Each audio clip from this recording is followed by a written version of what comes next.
Hey, what's up everyone? So ankle's still messed up. So today I'm gonna try to get that nollie 50 and nollie 50 combos on the high ledge. Legs are pretty sore, but we're just gonna try it out.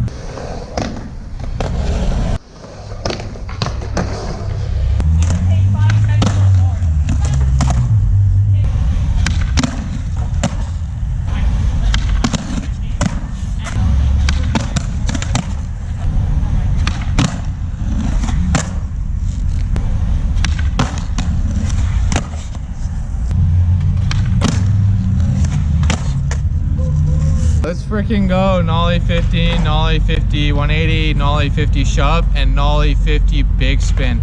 Not the cleanest, not the longest or fastest, but I still stomped it. So it goes to show you, just practicing nollie and switch, I've gotten bigger pop to get up on the high ledge. And the more you do it, the easier it gets and the better it feels. Because when I was doing nollie and switch, it literally felt foreign, like my brain couldn't comprehend, and now I'm doing them, so let's go.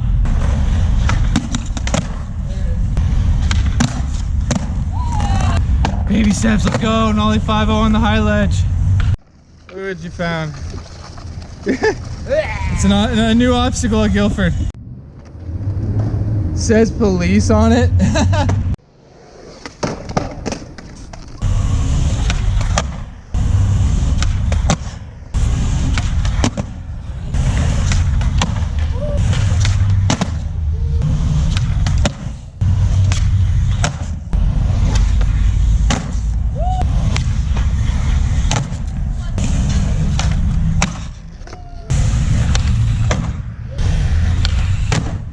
Skating the little police bike is so much fun. I wish I could kickflip or heel flip it right now, but my ankle's a mess.